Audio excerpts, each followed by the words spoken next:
Now what I'm going to talk to you about today, many martial artists may disagree with me, but I'm going to put my views out and you can decide for yourself what you think. Now, in the early days of karate in this country, we used to be taught that on the end of the technique we tense up, and a lot of people still do teach and practice it that way, but I personally disagree with it. Now, we was always taught that part of the exhalation is to produce tension on the end of a technique. So as we do like a reverse punch, for example, a big tension on the end of a technique. Now, I would argue that that is superfluous. First of all, if that's where my target is, from the point of contact, I need my power from the point of contact to the point of completion. Once I've reached the point of completion, I've either done my damage or I haven't done the damage. But from the point of contact to the point of completion, if I tense up there, I'm not adding anything to it. In fact, very often, from the point of contact to the point of completion, my target will then separate and move back away from my punch, and if I'm still afterwards, it serves absolutely no purpose at all. Now, any other kind of sporting activity or physical activity, where they use exhalation to power the technique, they use the exhalation to for powerful movements, not for tension. If you look at, so we say, a tennis player, they would use a big exhalation as they hit the ball, and they use it for movement. Okay, they don't use it to tense, to create power by tensing and hit the ball like that. Golfers as well, they kind of exhale sharply when they kind of hit the ball. As they move through, they use the exhalation for powerful movement, not to create a tension. They don't hit the ball and go like that, it's all the way through for movement. Okay, and that is the same, really should be the same for martial arts. As we exhale with the technique, and as the technique is completed, the exhalation should finish.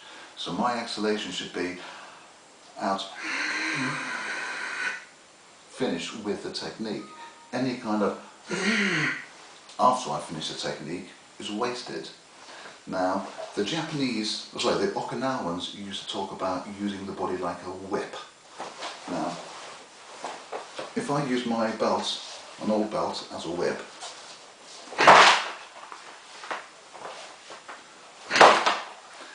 that whip-like movement at the end, at the peak of the whip, when it reaches this point of climax, the point of impact, the belt is taut. But it doesn't go hard, rigid or tense. At no point does this become hard. No, it doesn't stiffen up, doesn't become tense. It still remains the same loose material, but it just becomes taut.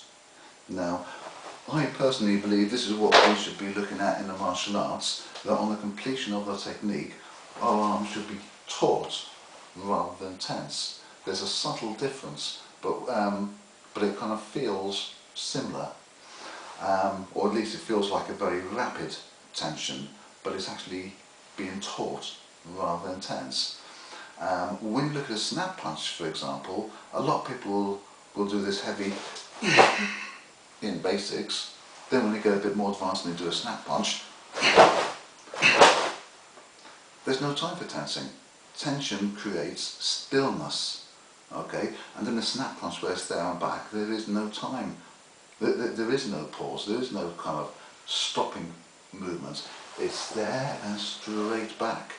And at the point of impact, there can be a tautness in the arm, but not tension. And that, to my mind, is one of the keys to Kime. Not the only one, there's obviously much more to Kime than just that, but that is one of them. Just taut at the end of the technique, not tense. No tension anywhere at all. I know some people will disagree with me, some people will agree, some people are already practicing it that way. Please leave your comments below, tell me what you think. Is your style already practicing that? Being a Shotokan karateka myself, I know a lot of Shotokan people still talk about tension on the end of the technique. Are you a Shotokan karateka? Do you still believe in tension at the end of the technique? Or do you think it should be taught as I've just described it? Please let me know what you think. Leave your comments below. Thank you.